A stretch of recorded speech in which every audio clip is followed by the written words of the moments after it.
आज हम देखेंगे कि एक 2 किलोवाट के सोलर सिस्टम पे कैसे हम लोगों ने सिस्टम लगाई है।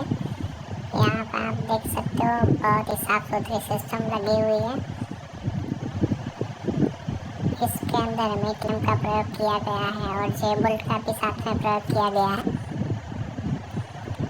ये पैनल 2 साल पुरानी है।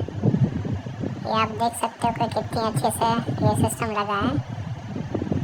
ये देख सकते हो कि hand clamp and J bolt भी हमने यूज़ किए हुए हैं।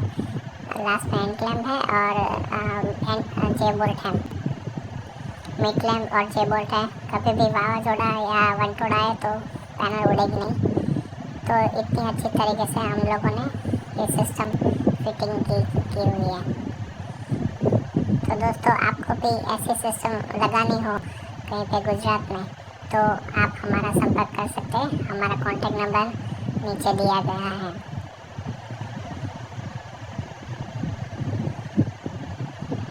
Thank you.